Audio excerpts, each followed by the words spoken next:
Hello everyone, आज हम बात करने वाले हैं। मेरे पास CVT1 का एक सेट है, ALP CVT1 का। चाहे आप टेक्नीशियन का फॉर्म भरेंगे, चाहे आप ALP टेक्नीशियन एक ही साथ निकलता है। आपकी कोई भी प्रेफरेंस हो, CVT1 सबके लिए सेम रहना है, चाहे आप PCM से भरने वाले हैं। तो आज मैं आपको इस पूरा पेपर सॉल्व करने वाला हूँ। और देखिए, साइंस के क्वेश्चन में लगातार आपको वीडियो बना के दे रहा हूँ। उसके लिए साइंस का अलग से करेंगे, जो भी आएगा क्वेश्चन डिस्कस करेंगे। हमारा फोकस मैथ रीजनिंग पे ज़्यादा रहेगा। तो चलिए सेट को डिस्कस करते हैं, पूरे क्वेश्चन करने की कोशिश करेंगे। ये देख लीजिए, 14/8/2018 का सेट है मेरा, ALP टेक्नीशियन का। मेरा नहीं है, किसी और का है। तो इसको आज पूरा सॉल्व करेंगे। देखिए, ठोस कार्बन डाइऑक्साइड को किस नाम से जाना जाता है? ठोस CO2 को हम सूखी बर्फ, ड्राई आइस भी कहते हैं। तो यह इसका आंसर है। देखिए, एक अगला क्वेश्चन। अकबर ने अपनी रानी से कहा, बीरबल मेरे राज्य का सबसे बुद्धिमान व्यक्ति है। तो मतलब कथन अकबर ने कहा कि बीरबल मेरे राज्य का सबसे बुद्धिमान व्यक्ति है। तो इसका अनुमान क्या क्या हो सकता है? अकबर बीरबल जितना बुद्धिमान नहीं है। इसमें दोस्तों अकबर ने बीरबल का बुद्धिमान है, सबसे बुद्धिमान है, मतलब इसका मतलब अकबर बुद्धिमान इतना नहीं है जितना बीरबल है, इसीलिए तो उसने बोला है कि सबसे बुद्धिमान व्यक्ति है। दूसरा है, अकबर बीरबल को अगला राजा बनाना चाहते हैं। देखिए, इसमें राजा की कोई बात ही नहीं हुई है। तो यह अनुमान, तो आर्गूमेंट जो भी है, ये गलत हो जाएगा। तो इसमें देखते हैं कौन कौन सा सही है। 1 और 2 दोनों निहित है? नहीं, केवल एक अनुमान निहित है। एक क्यों निहित है मैंने आपको बताया, क्योंकि वह सीधा बोल दिया है कि बीरबल जैसा मेरे राज्य में सबसे बुद्धिमान व्यक्ति बीरबल ही है। तो मतलब अकबर भी उसके ज़्यादा बुद्धिमान नहीं है, इसीलिए बीरबल सबसे बुद्धिमान व्यक्ति है। तो दोस्तों इसका कथन एक सही होगा। इस प्रकार के क्वेश्चन आपको बहुत देखने को मिलेंगे। ये चार्ट को लेके रिलेटेड है, इसमें आप पढ़ेंगे तो ये क्वेश्चन हो जाएगा। इसको हम नहीं करेंगे अभी। ऑक्सीजन की आपूर्ति पर्याप्त होने पर कौन सी लौ उत्पन्न होती है? तो ऑक्सीजन की आपूर्ति जब पर्याप्त होती है तो नीली होती है, जब कम होती है कार्बन डाइऑक्साइड CO2 की ज़्यादा होती है तो फिर नारंगी फिल्म ज़्यादा उत्पन्न होती है। आपने देखा होगा। देखिए, किसी मिश्रण में रेत व बजरी का अनुपात 7:8 है, जबकि बजरी और सीमेंट का अनुपात 6:7 है। मिश्रण में रेत और सीमेंट का अनुपात क्या है? तो इसमें हमें मिश्रण रेशियो से क्वेश्चन हो जाएगा। देखिए, हमसे रेत का पूछा गया है, रेत हो गया, ये हम बजरी मान लेंगे, और इधर बजरी और इधर सीमेंट। यह रेशियो देखिए, रेत और बजरी का जो रेशियो है वह 7:8 है, जबकि बजरी और सीमेंट का रेशियो 7 है। देखिए, इंग्लिश मीडियम से आप पढ़ना चाहते हैं तो पढ़ सकते हैं, रेशियो दिया गया है, वही मैं पढ़ रहा हूँ। आप इंग्लिश से भी पढ़ेंगे तो आपको हिंदी में तो उसका अनुवाद करना पड़ेगा, इसलिए आप समझते हुए चलिए कि क्वेश्चन किस प्रकार के आते हैं। एक आइडिया, आपको रफ आइडिया हो जाएगा CVT1 का लेवल क्या होता है। देखिए, तो इसमें आपसे पूछा गया है, तो देखिए इसमें क्या टर्म कॉमन है? इसमें कॉमन है बजरी। तो आपको क्या करना है, रेशियो को सेम करना है। सेम कैसे करेंगे? 8 और 6 को सेम करने के लिए आप क्या करेंगे, इधर आप इसमें अगर 3 का गुणा कर दें और इधर 4 का गुणा कर दें तो क्या होगा, रेशियो बजरी वाला सेम हो जाएगा। 3 का करेंगे तो इधर 21 हो जाएगा, इधर 24 हो जाएगा, और इधर भी यह 24 रेशियो हो जाएगा, और इधर 28 हो जाएगा सीमेंट का रेशियो। तो अब हमारे पास कॉमन रेशियो आ गया, इससे हम रिलेटेड कर सकते हैं। अब हम रेत बजरी सीमेंट तीनों को साथ में रख सकते हैं। तो इसमें क्या पूछा है, मिश्रण में रेत व सीमेंट का अनुपात। रेत और सीमेंट का हमसे अनुपात पूछा है, तो रेत और सीमेंट का अनुपात कितना है? 21:28 है, जिसको आप सॉल्व करेंगे तो 7×21 और 7×6 = 28, 3:4 आ जाएगा इसका आंसर। तो ये क्वेश्चन, इसका आंसर 2 है। देख लीजिए, निम्नलिखित में से कौन सा उपकरण रासायनिक ऊर्जा को विद्युत ऊर्जा में परिवर्तित करता है? Which of the following device convert chemical energy into electrical energy? Chemical energy को इलेक्ट्रिकल एनर्जी में विद्युत सेल बदलता। और दोस्तों उससे रिलेटेड एक क्वेश्चन, इलेक्ट्रिक मोटर होती है, वह क्या करती है? इलेक्ट्रिक मोटर इलेक्ट्रिक एनर्जी को मैकेनिकल एनर्जी में परिवर्तित करती है। वहीं एक होता है डायनेमो। डायनेमो क्या करता है?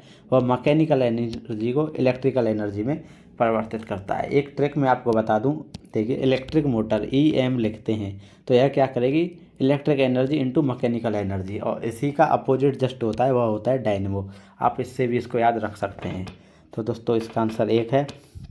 अब बात करते हैं। देखिए, यदि किसी विलयन से नीला लिटमस लाल रंग में परिवर्तित हो जाता है तो इसका pH स्तर कितना होने की संभावना है?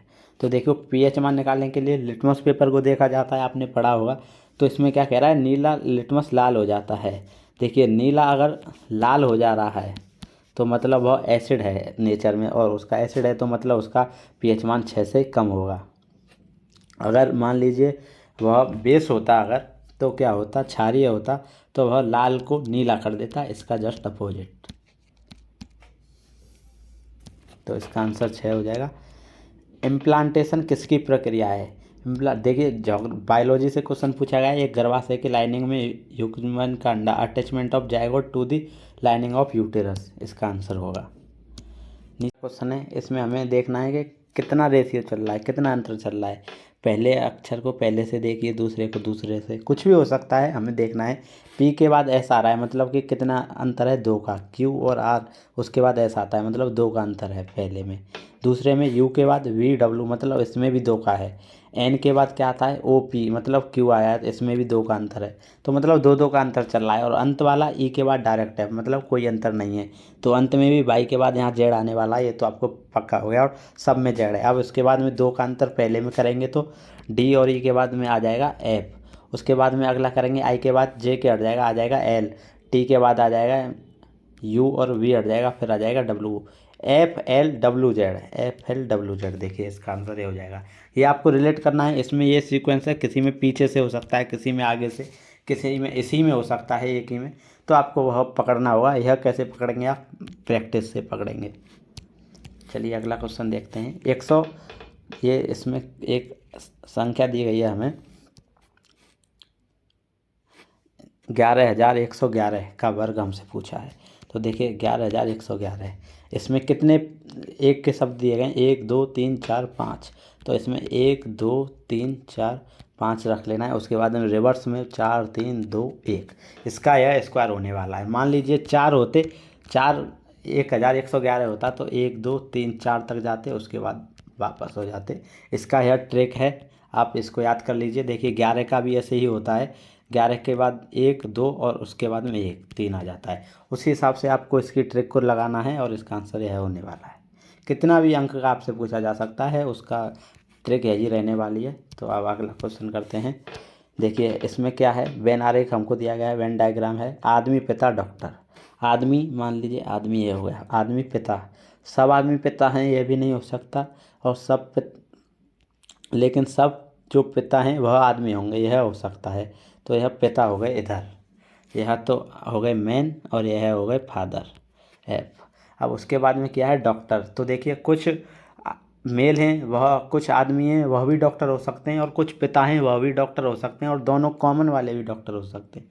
तो इसका वेन आरेख इस प्रकार से बन जाएगा, यह हो जाएगा डॉक्टर का। तो देखिए इसमें चेक करते हैं कौन सा है। देखिए यह सही है, यह हो गए फादर, यह हो गए मेल, और यह हो गए डॉक्टर। अर्जुन और अनुराग एक कार्य को क्रमशः 6 और 7 दिन में पूरा करते हैं। यदि वे दोनों मिलकर कार्य करते तो वह कुल 780 रुपये अर्जित करते। इस धनराशि में अर्जुन का भाग कितने का है? तो इसमें ये देखिए वर्क एंड टाइम पर ही क्वेश्चन है। इसको क्वेश्चन को रिप्रेजेंट अलग तरीके से किया गया है। मान लीजिए यह अर्जुन है और यह अनुराग है, मैं हिंदी में अनुराग लिख रहा हूँ। तो देखिए अनुराग 6 दिन में कर रहा है अर्जुन, और 7 दिन में कर रहा है अनुराग, और मिलकर कार्य करते हैं तो उनको कितना रुपया मिलता है? 780 रुपया।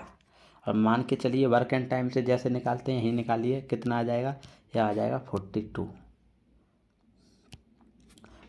आ गया हमारा। अब इसमें करेंगे तो 6 और 7 इधर आ जाएगा, इधर 7 आ जाएगा, और इधर करेंगे 6 आ जाएगा।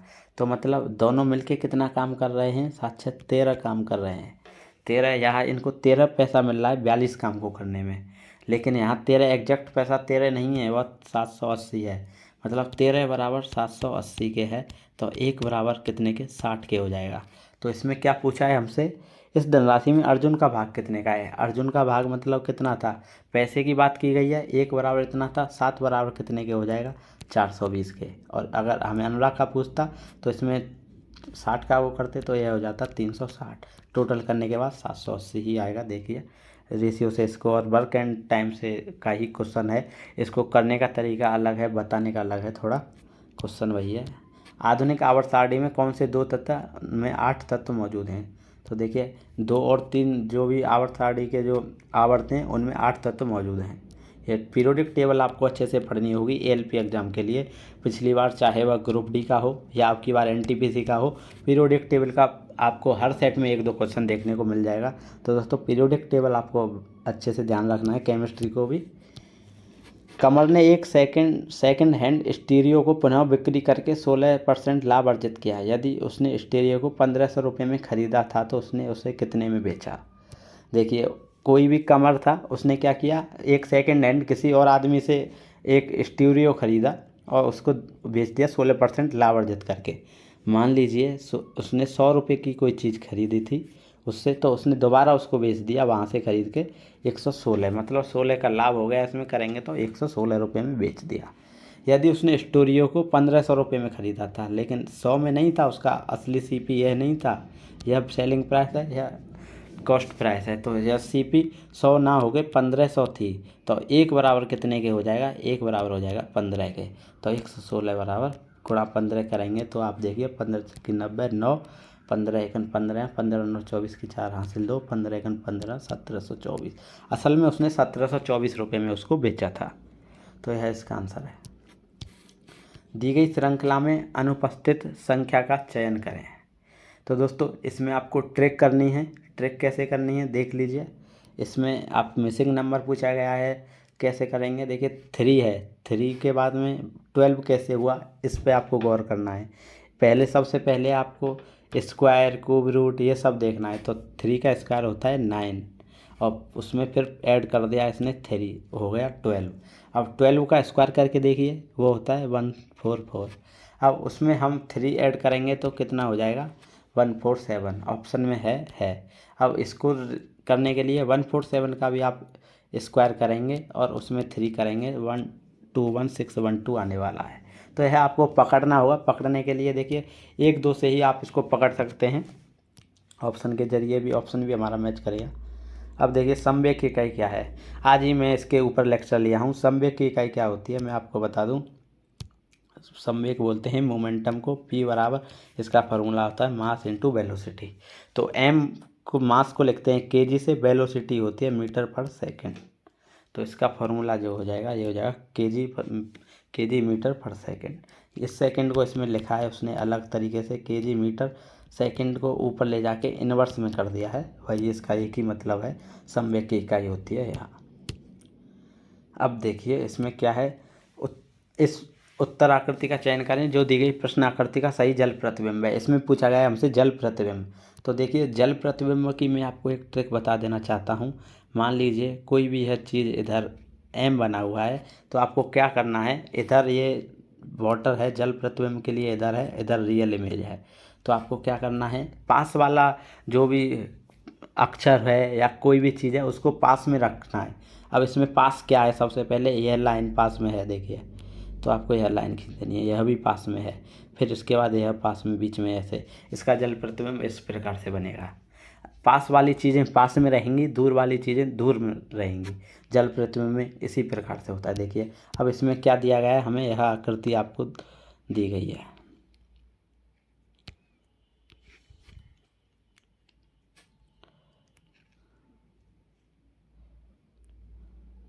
यह कुछ इस प्रकार की आकृति दी गई है। मान लीजिए इसका यहाँ जल प्रतिबिंब है, तो पास में क्या आ रहा है, यह आएगा, तो इसका यह रहेगा सबसे पहले। उसके बाद में थोड़ा सा इधर ये वाला आ रहा है, यह पोर्शन आ रहा है, फिर ये आ रहा है, ये पोर्शन सबसे दूर रहेगा। तो कुछ इस प्रकार से इसकी आकृति रहेगी। रफ में आपको बता दे रहा हूँ। तो उसकी वह आकृति कौन सी रहेगी, आप सब उसका अंदाज़ा लगा सकते हैं। इधर यह वाला एरिया पास में है, देखिए यह वाला पास में है, और इसमें इधर कोई क्या रिलेट कर रहा है, इधर देखिए यह पास में है, बाकी का सब रिवर्स हो रहा है, किसी में मिरर इमेज दे दिया गया है। तो आपको इस प्रकार से चीज़ों को पकड़ना है। अब देखिए अगला क्वेश्चन करने वाले हैं। 20 kg भार की एक वस्तु को 2 मीटर की ऊंचाई तक उठाया जाता है, उस वस्तु पर गुरुत्वाकर्षण बल द्वारा किया गया कार्य कितना होगा। इसमें हमसे गुरुत्वाकर्षण द्वारा किया गया कार्य बल पूछा गया है। तो देखिए इसमें हमें 20 kg भार मतलब m बराबर 20 kg हमें दिया गया है।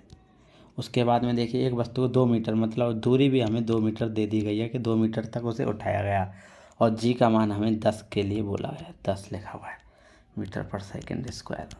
तो दोस्तों इसमें हमें कार्य पूछा गया है। कार्य कितना होता है, W बराबर होता है Fs, और F हमारे पास बल क्या है, बल को हम लिखते हैं F बराबर हम mg भी लिख सकते हैं, और m हमें दिया गया है 20 kg, g का मान 10 और s की दूरी 2 मीटर। तो इसको करेंगे तो ये हो जाएगा 400 जूल। आंसर इसका ये हो गया।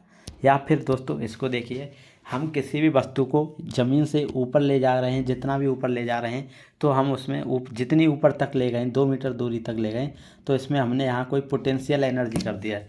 तो इस वस्तु पे जो हमने कार्य किया है यहाँ तक ले जाने में, वह जितनी हमें पोटेंशियल एनर्जी लगी है उतना ही हमने कार्य किया है। और पोटेंशियल एनर्जी का फॉर्मूला होता है mgh। उतना ही कार्य किया है, यह भी एक इससे भी निकाल सकते हैं आप। m दिया गया है 20, g भी हमारे पास है, और ये भी, इससे भी हम 400 निकाल सकते हैं।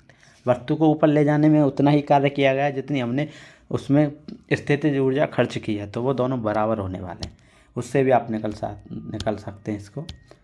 सभी देखिए दोस्तों, वेन डायग्राम फिर आ गया, आपसे पूछा गया है सभी शार्क मछलियाँ हैं। तो मान लीजिए शार्क, इधर शार्क हो गई, और इसके बाद सभी शार्क फिश हैं, मछली हैं। कोई भी मछली सांप नहीं है, मतलब फिश कोई भी सांप नहीं है, तो सांप इधर अलग हो गया। तो हमसे क्या पूछा गया है इसमें, कोई भी सांप शार्क नहीं है, कोई भी सांप शार्क नहीं है, ये तो सही है। कोई भी सांप शार्क नहीं है, कोई भी शार्क सांप नहीं है, कोई भी शार्क भी सांप नहीं है, यह भी सही है दोस्तों। तो इसका मतलब दोनों ही स्टेटमेंट सही आ रहे हैं, तो इसके दोनों ही सही होने वाले हैं। 1 और 2 दोनों अनुसरण करते हैं। देखिए ये रीजनिंग का इस प्रकार के क्वेश्चन आपको देखने को मिलेंगे। इस क्वेश्चन को आप देखते ही कर देंगे। इसमें देखिए क्या है, सब में बीच में गोला है, ये डिफरेंट है, तो इसका आंसर यही हो जाएगा। लेकिन देखिए ऑप्शन का क्या है, आपको लग रहा है तीसरा सही है। उसमें एग्जाम में आपको इस प्रकार से ध्यान रखना है, आप तीसरे के चक्कर में यहाँ तीसरे पर ना मार दें के एग्ज़ाम में। आपको ऑप्शन सी को देखना है, तीसरा नहीं मारना है। मतलब ऑप्शन सी, इसको देख के वहाँ मारना है। इसको अलग अलग तरीके से लिखा जा सकता है। इस प्रकार में बहुत सारे स्टूडेंट क्वेश्चन गलत कर देते हैं। निम्नलिखित चित्र में कितने त्रिभुज हैं, आप इसमें त्रिभुज गिन सकते हैं। इस प्रकार का होता है तो उसमें 3 त्रिभुज होते हैं। 3 तो इधर ही हो गए, 4 5 6 इधर, 7 8 9 10 11 12, इसमें 13। दोस्तों इसमें आप गिन लेंगे तो ये गिनने का वो है, इसमें 15 त्रिभुज आएंगे पूरे गिनने के बाद। दिल्ली शहर की स्थापना सबसे पहले की थी और इसे इंद्रप्रस्थ नाम दिया था। दोस्तों दिल्ली शहर की स्थापना पांडवों ने की थी।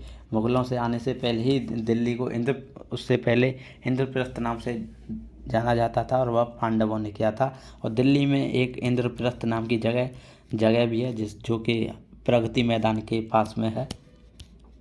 किसी ऊंचे टावर से 30 मीटर दूर एक इमारत के आधार का अवनम कोण 30 डिग्री है। टावर की ऊंचाई कितनी होगी। तो देखिए ये आपको हाइट एंड डिस्टेंस से क्वेश्चन पूछ लिया गया है।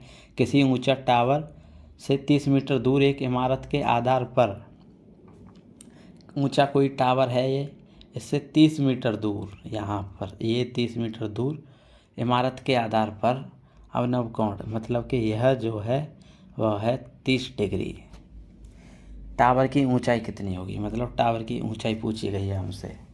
तो दोस्तों आप सब जानते हैं हमें क्या क्या दिया गया है। देखिए हमें यहाँ परपेंडिकुलर पूछा गया है, और हमारे पास बेस दे दिया गया है 30 मीटर। तो साइन कॉस टेन आप जानते हैं, और इसमें क्या होता है, लाल बट्टे का आप सब जानते हैं।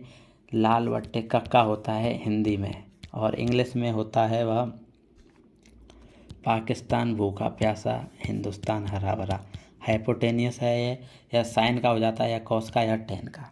तो हमारे पास बेस है, हमें परपेंडिकुलर निकालना है, तो टेन से होगा ये, टेन से क्वेश्चन। तो टेन थीटा बराबर परपेंडिकुलर अपॉन बेस करेंगे तो हमारा आंसर आ जाएगा। अब टेन थीटा बराबर परपेंडिकुलर और बेस करके देखिए, थीटा का मान हमारे पास 30 डिग्री है, ten 30 degree, perpendicular upon base है 30 मीटर का। अब टेन 30 की वैल्यू, आपको ट्रिग्नोमेट्री की वैल्यू आनी चाहिए। टेन 30 का मान होता है, वह होता है 1/√3 बराबर के परपेंडिकुलर अपॉन 30 मीटर। अब इसको करेंगे आप तो यह आ जाएगा 30/√3 √3। अब इसको आप और मल्टीप्लाई करेंगे, √3 का डिवाइड आप ऊपर नीचे कर देंगे तो उससे कोई दिक्कत तो नहीं होने वाली है, क्योंकि ऊपर नीचे कट जाता है, कोई दिक्कत नहीं होगी। तो इसमें करेंगे तो √3 से √3 करेंगे तो यार रूट हट जाएगा, 3 बचेगा, और 3 से यह 30 कट जाएगा 10 बार, तो आंसर आ जाएगा 10√3। आशा करता हूँ आपकी समझ में आया होगा। एक बार फिर से देख लीजिएगा वीडियो को, अगर आपकी समझ में नहीं आता है। क्वेश्चन बड़ा इजी है, आपको बस याद रखना है। देखिए इसका आंसर 10√3। देखिए रीजनिंग का क्वेश्चन है, DWT GZP QPM, इसमें रिलेशन हमको बताना है। D के बाद G आया है तो क्या कितना रिलेशन है। पिछली बार भी हम करके गए हैं इसको, तो आप इसको भी कर सकते हैं। D के बाद EF/G आ गया, तो आपको मैं ये होमवर्क देता हूँ, यह क्वेश्चन आपको करना है। ठीक इस प्रकार क्वेश्चन अभी हम ऊपर किए थे, इसका आंसर दिया गया है, लेकिन ईमानदारी से क्वेश्चन कीजिएगा। एक्स की ऊपर से 12वीं रैंक है, कोई एक्स स्टूडेंट है, उसमें कितने भी स्टूडेंट होंगे, उसमें 1 2 3 करके एक्स यहाँ आता है, जो कि है 12वां। अगर छात्रों में कुल संख्या 16 है, मतलब टोटल छात्र 16 हैं, तो एक्स की नीचे से कितनी होगी। तो दोस्तों टोटल स्टूडेंट माइनस ऊपर से जितनी रैंक है +1 कर देते हैं, या इसका बेसिक ट्रिक भी है, फॉर्मूला भी आप कह सकते हैं, वहीं से यह बना है। तो आप करेंगे, यह आ जाएगा 5 आंसर। तपन रवि दिशा ने एक केक आपस में काटा। तपन के पास इसका 1/4 भाग था, तिरसा के भाग इसका 2/3 भाग था, शेष रवि के पास था। रवि के पास केक का कितना भाग था। तो देखिए इसमें हमको सबका नाम लिख लेना है। तपन हो गया एक तरफ रवि हो गया, और एक तरफ तिरसा हो गई। तो इसमें क्या है, तपन के पास 1/4 भाग है, तपन के पास है 1/4 भाग, और तिरसा के पास 2/3, इसके पास है 2/3, और शेष रवि के पास जो बच्चा को चाहे वह है रवि के पास में। लेकिन हमारे पास टोटल हमें नहीं पता है कितना है, तो आपको एक मान लेना है। मानेंगे कैसे, ये डिवाइड में दिया गया है, तो इसी का कोई फ्रैक्शन आप मान लीजिए, जिससे इजी होगा आपकी कैलकुलेशन निकालने में। मान लीजिए इसका कोई भी फ्रैक्शन आप कुछ भी ले सकते हैं, 12 लेके चलिए, 12 मान लीजिए टोटल है, तो उसका 12 का 1/4 तपन के पास है, मतलब तपन के पास 3 है। अब इसके पास 3 है, और उसका तिरसा के पास इसका 2/3 भाग है, मतलब 12 का 2/3 भाग कितना हो जाएगा, 3 से करेंगे तो यह हो गया 8 भाग।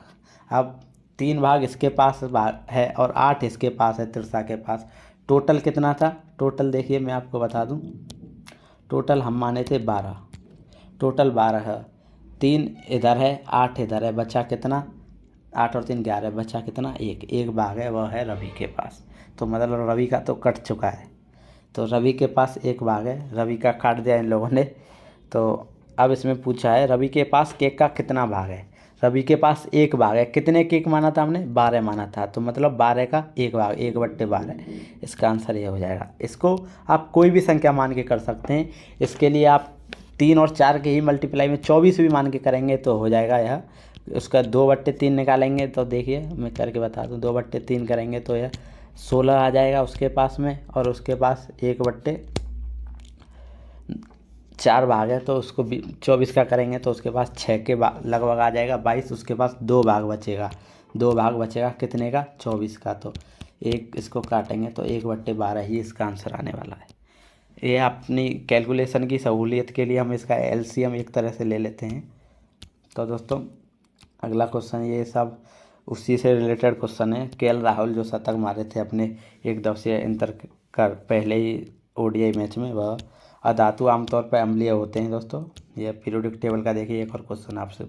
अब रीजनिंग का, मान लें निम्न चित्रों में से प्रत्येक संख्याएं कोई एक समान प्रवृत्ति दर्शाती हैं, विकल्प को चयन करना है। मतलब आपको वही रीजनिंग का क्वेश्चन है, बहुत इसमें आपको बताना है कि किस प्रकार से यहाँ पर क्या आएगा। जैसे इसका रिलेशन है, ऐसे इसका बताना है। तो देखिए आपको जोड़ घटाव सब इसमें देख लेना है। तो देखिए इसको जोड़ने से नहीं हो पाएगा, ये आपस में स्क्वायर से ज़्यादा हो जा रहा है, तो मल्टीप्लाई करके देखिए, अपोजिट संख्या का करके पहले देखा कीजिए। 5 6 30 हो जाएगा, और 3 × 3 करेंगे तो 9, मतलब कि 39 यहाँ फुलफिल है। क्या यहाँ ये फुलफिल है, 7 × 5 = 35, प्लस 4 चक 16, 35 और 16 51, मतलब यही ट्रिक इसमें लगने वाली है। इसी प्रकार 25 प्लस 4 तिया 12, 25 प्लस 12 37, बीच में आने वाला है 37। तो ये आपको याद रखना। इस प्रकार के आपको ही टैकल करने पड़ेंगे। करेंगे कैसे? आप इतनी प्रैक्टिस कर लेंगे कि आप तुरंत देखते ही बना पाएंगे क्वेश्चन। आपको प्रैक्टिस करनी है, क्योंकि प्रैक्टिस से ही कर सकते हैं दोस्तों। पिछले 2 साल से मैं रीजनिंग और मैथ नहीं पढ़ा हूँ, लेकिन प्रैक्टिस में इतनी किया था कि अब भी मेरे पर क्वेश्चन बन जाते हैं। तो आपको भी इसी प्रकार की कर लेनी है कि एक बार करने से बार बार आपको पढ़ना ना पड़े। देखिए ये उससे करंट अफेयर का क्वेश्चन पूछ लिया गया है। भारत के मसालों का बगीचा किसको कहते हैं? केरल को कहते हैं, सब लोग जानते हैं। CO2 में कार्बन प्रतिशत की मात्रा 27.3 होती है। यह क्वेश्चन आपको याद रखना है। देखिए तर्क और ये, मैं इसके बारे में बहुत बात कर रहा था। इसमें क्या है, देखिए तर्क पढ़ना होता है, उसके बाद हमें अनुमान लगाना होता है। अनुमान हम एक सोसाइटी को लेते हुए पॉजिटिव में सोचते हैं, वह लगाते हैं। तो देखिए इसमें तर्क दिया गया है, राजमार्ग प्राधिकरण ने घोषणा की थी कि वह शुक्रवार से 3 दिन के लिए बंगलौर और तुमकुर के बीच सड़क मरम्मत का बड़ा काम शुरू करेगी। मतलब राजमार्ग प्राधिकरण थी, अथॉरिटी ने घोषणा की है कि वह शुक्रवार से लेकर अगले 3 दिन तक बेंगलोर और तुरमुर के बीच में सड़क कार्य का मरम्मत काम करेगी, क्योंकि सड़क टूट गई होगी इसीलिए। तो इसमें अनुमान क्या लगाया जा रहा है, लोगों को बेंगलोर और तुरमुर के बीच अपनी यात्रा की योजना इसके अनुरूप बनाने की ज़रूरत है। देखिए राजमार्ग प्राधिकरण ने घोषणा क्यों की है? क्योंकि लोग उस रास्ते से जाने से बचे, क्योंकि वहाँ मरम्मत का कार्य होगा। उसी हिसाब से अपनी योजनाएं बनाएं, उधर लोग ज़्यादा ना जाएं, इसीलिए उसने घोषणा की है। क्योंकि लोगों से वह बनवाने के लिए घोषणा नहीं कर रहा है, वह इसीलिए कर रहा है कि वह मार्ग बनेगा, वहाँ जाने से बचें, इसीलिए उसी के हिसाब से बनाए। तो यह पॉजिटिव वे में जा रहा है, मतलब यह इम्प्लीमेंट करेगा। दूसरा देखते हैं, प्राधिकरण अनावश्यक मरम्मत कार्य से नागरिकों को परेशान कर रही है। तो आप क्या कहेंगे, मरम्मत कार्य करके नागरिकों को परेशान किया जाता है? नहीं किया जाता। आप एज ए सोसाइटी पॉजिटिव सोचेंगे। अगर 1-2% लोगों की तरह आप भी नेगेटिव सोचेंगे तो यह भी आपके हिसाब से सही हो जाएगा, लेकिन सही नहीं है। हमें पॉजिटिव सोचना है। मरम्मत का कार्य कर रही है लोगों की सहूलियत के लिए, ना कि परेशानी के लिए। तो इसका जो आंसर होगा वह होगा आंसर खाली 1 होगा इसका। केवल अनुमान एक नियत है, देख लीजिए। जब एक वस्तु एक समान वृत्तीय वेग उत्पन्न करती है तो निम्नलिखित में से कौन सा परिवर्तित होता है? देखिए वस्तु एक समान वृत्तीय वेग, मतलब कोई सर्किल में कोई वस्तु घूम रही है तो वह क्या होगा? यह सर्किल है, इसमें कोई भी वस्तु घूम रही है तो देखिए यहाँ वस्तु घूम रही है, यहाँ है, पहले यहाँ है, तो इसकी डायरेक्शन बदलती रहेगी। इधर थी, अब यहाँ वस्तु आ जाएगी तो इसकी डायरेक्शन इस साइड में हो जाएगी, यहाँ आ जाएगी तो इसकी डायरेक्शन इधर हो जाएगी, यहाँ आ जाएगी तो वस्तु की डायरेक्शन ये हो जाएगी। तो यह हर पॉइंट पे बदलती रही है। तो क्या बदलती है? वस्तु की वृत्त में जब वेग उत्पन्न करती है तो दिशा बदलती है। दी गई आकृति में सही दर्पण छवि चुनें यदि देखा रहा शीशा क्षैतिज रखा हो। क्षैतिज मतलब यहाँ आप खड़े हैं तो ज़मीन पे यहाँ शीशा रखा है क्षैतिज। तो आपको चुनना है। इसमें देखिए दर्पण में कैसे करेंगे, वाटर इमेज में तो आप जो पास में है पास में बना देते कि यह एरो पास में है, इधर यह एरो पास में है, इधर ये निकला हुआ है ऐसे। इसमें ऐसे नहीं करना है आपको। इसमें आपको इमेज मिरर होती है, इमेज मिरर में उल्टा दिखाई देता है, आपको उस हिसाब से करेंगे। तो देखिए आंसर ये होने वाला है इसका। इमेज में आप देखते हैं ए को ए दिखता है, एन कैसे देखेगा? एन आपको इस प्रकार से दिखता है। तो उसी हिसाब से इसको देखिए, यह भी ऐसा ही आपको दिखने वाला है। इधर खुला हुआ है ये अभी ऐसे, तो अब इधर खुल जाएगा यह। और क्षैतिजीय रखा है, क्षैतिजीय मतलब इसी का एकदम नीचे रखा हुआ है। अब अगला क्वेश्चन देख लेते हैं। राघव द्वारा 12 परीक्षाओं में औसत अंक 24 है, मतलब राघव 12 परीक्षाएं दिया, 24 अंक औसत लाया। जुवेदा ने अब तक 23 औसत अंक प्राप्त किए, लेकिन उसने केवल 9 परीक्षाएं दी हैं। यदि प्रत्येक परीक्षा में 30 में से अंक दिए गए हैं तो जुवेदा को शेष 3 परीक्षाओं में से किसी एक में कम से कम कितने नंबर अंक जरूर प्राप्त करने होंगे ताकि वह राघव के प्रदर्शन का मुकाबला करने का मौका पा सके? तो इसमें क्या है, राघव 12 परीक्षाओं में 24 पाया है, मतलब 12 परीक्षाओं में 24, तो टोटल कितना पाया है राघव? राघव टोटल पाया है, एक में 12 24 का एवरेज है उसका, तो 12 में इसका मल्टीप्लाई करके आ जाएगा 12 चौक 48, 12 दूनी 24 और 4 28, 288। उसके बाद जुबैदा 23 पाई है, लेकिन वह 9 में 23 पाई है, तो टोटल उसके कितने अंक होने वाले हैं? 9 तीस 27, 9 दूनी 18 और 2 20, 207। टोटल अंक वह 9 परीक्षाओं में 207 पाई है। अब यह क्या क्या है, जुबैदा को शेष 3 परीक्षाओं में, मतलब यह 12 दिया, यह 9, तीन परीक्षाएं कम दी है जुबैदा। कम से कम कितने अंक की ज़रूरत प्राप्त करने होंगे ताकि वह राघव के प्रदर्शन का मुकाबला कर सके? तो दोस्तों कम से कम कब प्राप्त करेगी? मान 3 इसको अंक, 3 परीक्षाएं देनी है, तो 30 अंक का एक पूरा पेपर है, तो या तो 2 परीक्षाओं में वह 30 में से 30 ले आए, और तीसरे में सबसे कम से कम तभी ला पाएगी वह 30 में से 30, मतलब 2 परीक्षाओं में 60 लेके आ जाती है। तो देखिए 2 परीक्षाओं में 60 लेके आ जाएगी, तो उसका 60 और यहाँ जुड़ जाएगा, तो कितना हो जाएगा? 267 उसका टोटल नंबर हो जाएगा। और इसका राघव का कितना है? 288। तो इसमें से इसको घटाएंगे तो कितना आ जाएगा? 1 2, मतलब 21 नंबर उसको मिनिमम लाना ही पड़ेगा। अगर वह दोनों में मैक्सिमम लाती है, बीच वाले में, तभी तो मिनिमम ला पाएगी। तो इसलिए वह 21 नंबर उसको लाना होगा कम से कम। इसमें आपको क्वेश्चन की लैंग्वेज को आपको समझना है। क्वेश्चन की लैंग्वेज के हिसाब से हमें चलना है। तो क्वेश्चन में आप जैसा देख पा रहे हैं उसी हिसाब से हमें करना है। अब देखिए ये डायरेक्शन का क्वेश्चन है। उत्तर की ओर मुंह करते हुए ऐश्वर्या घड़ी की सुई की दिशा में 45 डिग्री मुड़ती है। तो इसको क्या है, एक आप बिंदु बना लीजिए कोई भी। यह बिंदु है। अब इसमें क्या है, उत्तर की दिशा, मतलब नॉर्थ की दिशा इधर होती है, नॉर्थ साउथ ईस्ट और वेस्ट। उत्तर की दिशा में मुँह करते हुए ऐश्वर्या घड़ी की सुई की दिशा में, घड़ी की सुई की दिशा, घड़ी इस प्रकार से चलती है क्लॉकवाइज 45 डिग्री, यहाँ से 45 डिग्री। देखिए ये पूरी डायरेक्शन है, दोबारा से बना के दिखा दूँ, नॉर्थ साउथ ईस्ट वेस्ट। तो 45 डिग्री, ये पूरा 90 का है, तो मतलब 45 डिग्री इतना हो जाएगा। और फिर घड़ी की सुई की विपरीत दिशा में, मतलब नॉर्थ में देख रही थी तो सुई की दिशा इधर, अब विपरीत दिशा में मतलब इस डायरेक्शन में चलेगी 180। यहाँ से 180 कितना हो जाएगा, एक प्लेन लाइन हो जाएगी और इधर आ जाएगी 180। लेकिन इसमें फिर विपरीत दिशा में 135 पूछा है, माफ़ कीजिएगा। तो दोस्तों देखिए इसमें 135 आपसे पूछा है, तो इसमें क्या करना है, 135, ये तो पूरा 45 हो गया, 45 और इधर कर देंगे, ये तो कितना हो जाएगा, 45 और 90 हो जाएगा। और फिर ये इधर वाला वह भी 45, मतलब 135 टोटल हो गया। अब वो वेस्ट की दिशा में डायरेक्शन करके मुँह करके खड़ी है, और फिर पुनः घड़ी की सुई की दिशा में 180 डिग्री मुड़ जाती है। अब घड़ी कैसे चलती है मैंने आपको बताया, इस हिसाब से, मतलब यहाँ पर घड़ी है तो वो इस हिसाब से चलेगी।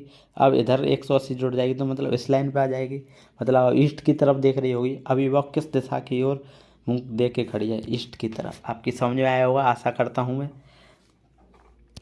अगला क्वेश्चन, राही ने किसी बैंक में 600 की धनराशि को जमा कराया जिस पर उसने 8% का साधारण ब्याज प्राप्त होना है। यदि राही ने 5 वर्षों तक बैंक में धनराशि को रखा तो उसे ब्याज के रूप में कितनी राशि मिली? तो आपको सीधा कर देना है। मान लीजिए राही किसी बैंक में 100 रुपये की धनराशि को जमा कराया है, 600 रुपये की, 600 रुपये की राशि उसने जमा कराई 8 के हिसाब से, 8% साधारण ब्याज। और कितने वर्षों के लिए? 5 वर्ष के लिए। 1 वर्ष का निकाल लीजिए यहाँ से, या लगातार आप 5 का, इधर से 5 वर्ष के लिए साधारण ब्याज है, 5 कर सकते हैं, सीधा कर देंगे तो 8 छिंगे 15 40, और मतलब 240 उसे ब्याज के रूप में, साधारण ब्याज के रूप में मिलने वाले हैं। साधारण ब्याज में आप वर्ष का गुणा तुरंत कर सकते हैं, लेकिन कंपाउंड इंटरेस्ट का अलग होता है। उत्तर आकृतियों में प्रश्न चिन्ह के स्थान पर आने वाली सही आकृति चुननी है हमें। देखिए इसमें क्या है, पहले ट्रायंगल था, ट्रायंगल को उल्टा कर दिया गया, उल्टा के साथ साथ उसकी मिरर इमेज उसको घुमा दिया भी गया। इसी प्रकार इसको उल्टा किया जाएगा तो ये सारे ट्रायंगल हैं जो भी, वह नीचे की तरफ हो जाएंगे सारे। और उसके बाद में इसको घुमाएंगे भी तो यह घूमने के बाद भी सेम ही रहने वाला है, क्योंकि सर्कल और ट्रायंगल है। तो इसका जो आंसर होने वाला है वह आप सब बता सकते हैं, 2 होने वाला है इसका आंसर, 2 आंसर है इसका। तो देखो अगला क्वेश्चन है दोस्तों, 8% साधारण वार्षिक ब्याज के दर पर कोई धनराशि 2.5 वर्षों में 300 हो जाती है, निवेशित धनराशि। देखिए सिंपल इंटरेस्ट इसमें भी पूछा है, कोई भी आप इसको कैसे भी आप कर सकते हैं। मान लीजिए 100 रुपये हैं, वह एक 8% 100 का पे ब्याज लगेगी तो वह 108 हो जाएंगे। फिर दोबारा से 100 पे 8% लगेगी तो वह दोबारा से दूसरे साल में 8 जुड़ जाएगा और तीसरे साल में भी 8 जुड़ जाएगा। लेकिन तीसरा साल पूरा नहीं हो रहा है, आधा साल हो रहा है। आधा साल में मतलब कि 4 रुपये और जुड़ जाए, 4 और जुड़ जाएगा, क्योंकि साधारण ब्याज होने वाली है वह 4 ही आधी ही हो जाएगी। तो टोटल ये हो जाएगी 2.5 वर्षों में, वह हो जाएगी राशि 120 रुपये, 120 रुपये। अब 120 नहीं है, लेकिन क्वेश्चन में दिया गया है 300, तो 120 बराबर के 300 करेंगे तो 120 बट्टे 300, टोटल हमने माना था 100 रुपये। तो इसको काट देंगे, इसको काटेंगे तो वह आ जाएगा 250 रुपये। मतलब 250 रुपये हमने इन्वेस्ट किए थे वह हो गए। उसके बाद में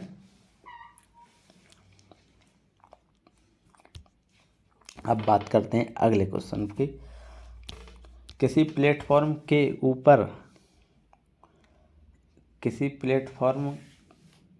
ऊपर से एक टावर का उन्नयन कोण।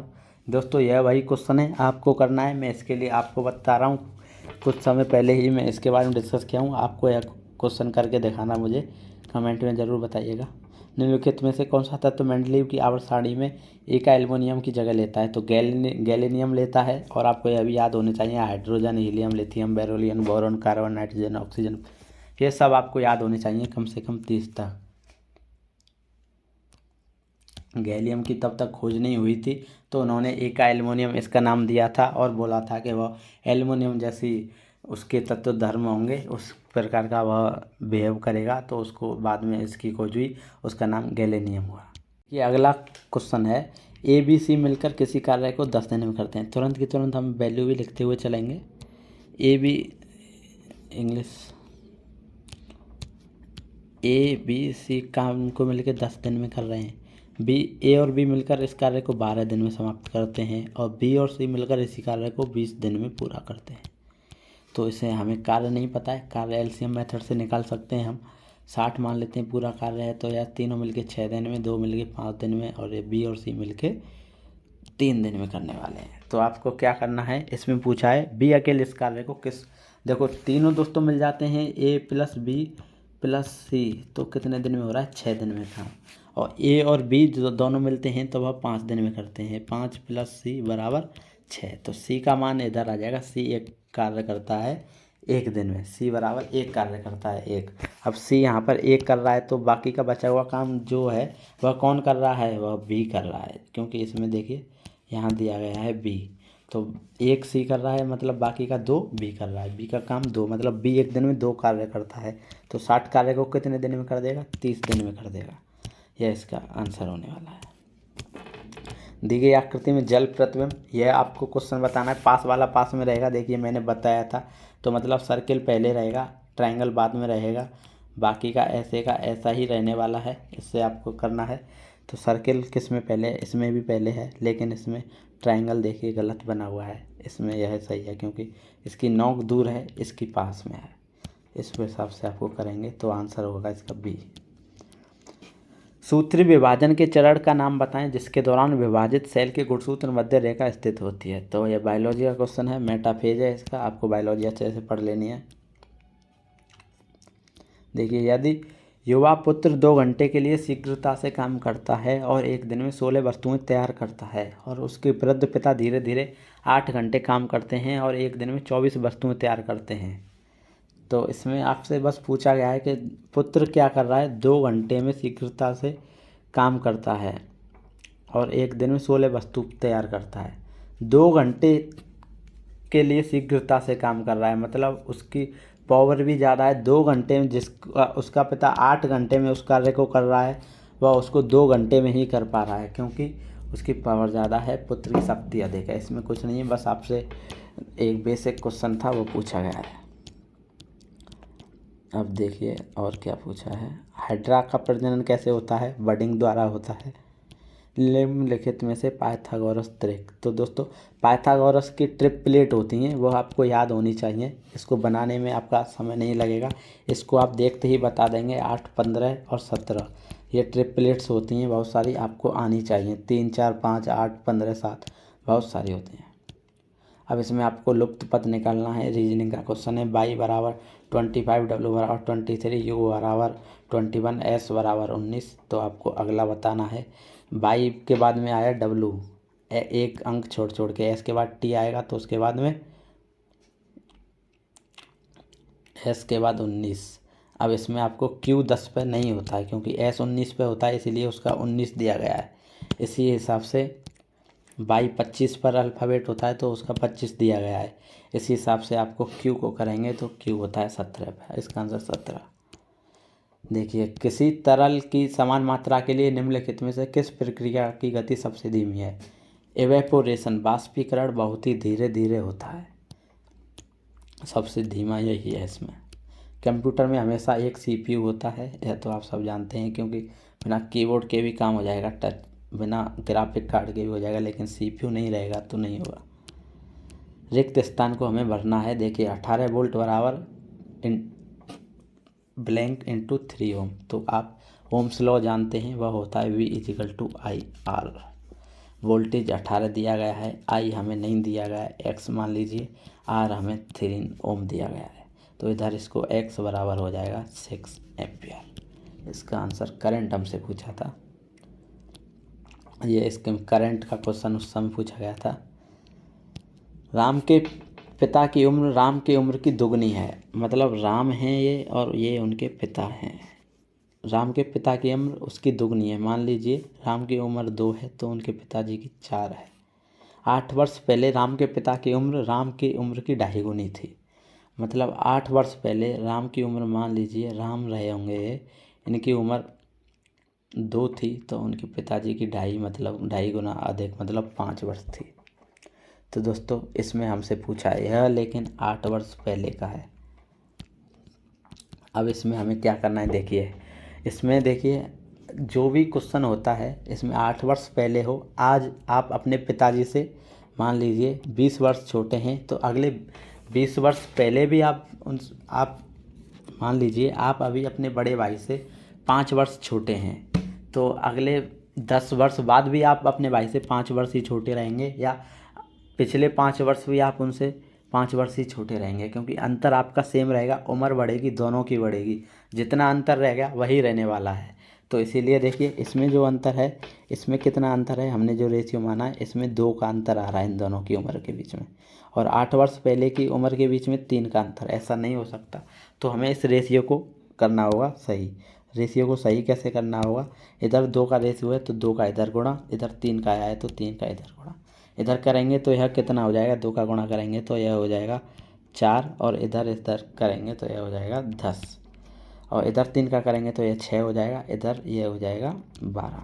अब देखिए 4 और 10 में 6 का अंतर है, 6 और 12 में 6 का अंतर है, मतलब अब इनकी उम्र का अंतर सेम हो गया है। अब यह इक्वेशन सही बैठ रही है। लेकिन लेकिन लेकिन ये 8 वर्ष पहले का है और यह जो वाला हमारे पास है यह अभी का वर्तमान का है। लेकिन यहाँ पे देखें तो कितने वर्ष का अंतर आ रहा है हमारी इक्वेशन के हिसाब से, 2 वर्ष का, लेकिन वहाँ अंतर है 8 वर्ष का, 1 बराबर 4 के। तो वर्तमान में पूछा गया है, किसकी उम्र पूछी गई है हमसे राम की उम्र पूछी गई है वर्तमान में। 1 बराबर 4 के है तो वर्तमान उम्र यह थी, 6 बराबर हो जाएगा 24 के। तो ये समझ में आया होगा क्वेश्चन, बहुत ही अच्छा क्वेश्चन होता है ये इस प्रकार का। ए और सी किसी खाली टैंक को क्रम से 32 और 48 घंटे में भर सकते हैं। ए 32 घंटे में और सी 48 घंटे में भर सकता है, जबकि बी भरे हुए टैंक को 24 घंटे में खाली कर सकता है। तो खाली कर सकता है मतलब माइनस लगा देते हैं। तीनों पाइपों को खुला छोड़ दिया जाए तो टैंक को 2/3 भरने में कितना समय लगेगा। एलसीएम अगेन ले लेना है, इसका एलसीएम होगा 96। इसका करेंगे तो 3 बार जाएगा, ये 2 बार, ये जाएगा 4 बार। लेकिन ये 4 घटाएगा, ये दोनों काम करेंगे, ये ख़त्म करेगा उसको। तो देखिए 5 काम तो होगा उसी समय, 4 कम भी होगा। ये भरेंगे 5 और ये 4 घटा देगा, मतलब टोटल काम 1 ही हो पाएगा। अब हमसे पूछा है टोटल काम हमें करना कितना है, हमें करना है 96 काम। 96 काम करना है और हम कर कितना रहे हैं, हमें करना है 2/3। 96 का भी हमें 2/3 काम करना है। तो इसे करेंगे तो यह जाएगा 32 दूनी 64 में 64 कार्य करना है। और हम काम कितना कर रहे थे, एक काम, क्योंकि 5 हो रहा था, 4 निकल रहा था, एक ही बढ़ रहा था। 64 होने में 64 घंटे ही लगने वाले हैं। तो ये क्वेश्चन था इसका। देखिए दोस्तों, ये क्वेश्चन है रीजनिंग का क्वेश्चन है। कौन सा कथन प्रश्न का उत्तर देने के लिए पर्याप्त है, आपसे पूछा गया है। 14 $20 स्टार 8 हैज 4 का मान क्या होगा। स्टार का मान 14 माइनस स्टार का मान 20, हैज का मान प्लस और हैज का मान डिवाइड, सॉरी माफ़ कीजिए। तो ये इससे इसका आंसर आ जाएगा। और लेकिन दूसरा वाले से देखिए, आप करेंगे रखेंगे तो क्या आपको कोई रिलेशन मिल रहा है, नहीं मिल रहा, तो इससे नहीं होगा। तो मात्र कथन एक ही इसके लिए उपयुक्त है।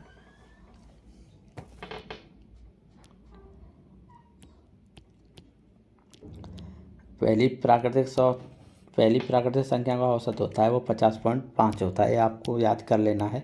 नंबर सिस्टम का क्वेश्चन है, ये करंट का क्वेश्चन आपसे पूछा गया था। देखिए, एक प्राकृतिक संख्या को 4, 5, 6, 7 से विभाजित किया जाता है तो प्रत्येक दशा में शेष 3 बचता है। मतलब 3 शेष बच रहा है, तो कोई भी संख्या होगी वह उससे 3 कम होगी। तो यह 210 हो सकती है, या 840 हो सकती है, या 420 या 60। लेकिन सबसे छोटी संख्या, तो हमें सबसे छोटी संख्या से शुरू करना है, 60 से शुरू करना है। 60 में 7 का नहीं जाता तो ये हो जाएगी ख़त्म संख्या है। अब उसके बाद में छोटी संख्या 210 से 7 का भी जाता है, लेकिन 4 का नहीं जाता, तो ये ख़त्म है। उसके बाद में बात करते हैं 420 बची। 420 में देखेंगे सारी संख्याओं का विभाजन जा रहा है, इसका मतलब 423 इसका सही आंसर है। ऑप्शन मेथड से करेंगे बहुत ही अच्छा रहेगा। खाली स्थान के जगह क्या आएगा, इसको आपको इमेज के द्वारा बताना है, बता सकते हैं।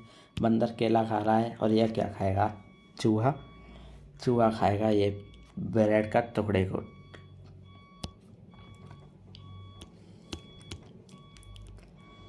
देखिए, इसमें भी वही कथन है, निष्कर्ष आपको निकालना है। सरकारी अफसरों की माफ़ कीजिए, कथन क्या है, गांव में रहने वाले कई लोग बेहतर भविष्य के लिए शहरों में बस रहे हैं। मतलब गांव से लोग शहरों में क्यों जा रहे हैं, बेहतर भविष्य के लिए जा रहे हैं। गांव में हो सकता है बेहतर भविष्य ना हो, इसीलिए जा रहे हैं। अब निष्कर्ष क्या है, सरकारी अफसरों की गांव में अनिवार्य नियुक्ति होनी चाहिए। सरकारी अफसरों की गांव में नियुक्ति होने से बेहतर भविष्य हो जाएगा। उसके लिए बुनियादी सुविधाएं होती हैं जो शहर में मिलती हैं, गांव में नहीं मिलती हैं। दूसरा है, शहरों और गांव के मध्य परिवहन सेवाओं में वृद्धि होनी चाहिए। देखिए दोस्तों, परिवहन से भी नहीं होगा, तो इसका कोई भी, मुझे लग रहा है कोई भी इसका ऑप्शन सही नहीं होने वाला है, ना तो एक और ना ही 2। क्योंकि जानते हैं सरकारी अफसर गाँव में चले जाएंगे, लेकिन वह बुनियादी जो इंफ्रास्ट्रक्चर होता है, बुनियादी सुविधाएं कैसे जाएंगी। और वह परिवहन से आप उसको जोड़ सकते हैं, लेकिन बेहतर भविष्य के लिए आपको वहाँ विकास करना पड़ेगा। ये केमिस्ट्री का क्वेश्चन बताया हुआ था। ये जानते हैं, तलवा पैर का होता है, हथेली हाथ की होती है। ये लाइफ टाइम अचीवमेंट, वही करंट अफेयर का क्वेश्चन है। SCF आपसे पूछा है, 36, 54, 108 का SCF आपसे पूछा है। SCF मतलब हाईएस्ट कॉमन फैक्टर। तो आपको सबसे बड़ी संख्या को लेके चलना है ऑप्शन से। 18 से देखिए 36 जा रहा है, 54 जा रहा है, 108 जा रहा है, ख़त्म, यहीं ख़त्म कर दीजिए, बाकी को देखना ही नहीं है। इसमें बड़ी संख्या भी रह सकती है, उसको तोड़ के देखना है आपको। तो दोस्तों, आज की वीडियो में बस इतना ही। आशा करता हूँ आपको अच्छा लगा हो। यह CBT 1 का पूरा मैंने सॉल्व करा दिया है, बाकी का ऐसे ही हम क्वेश्चन डिस्कस करते रहेंगे। और अगर आप चैनल से नहीं जुड़े हैं तो देख लीजिए, वीडियो आपके लायक हैं तो जुड़ जाइए। और अच्छी वीडियो डाले हुए हैं, अच्छे से पढ़ते रहिए। Keep studying, keep growing, as always, God bless you all.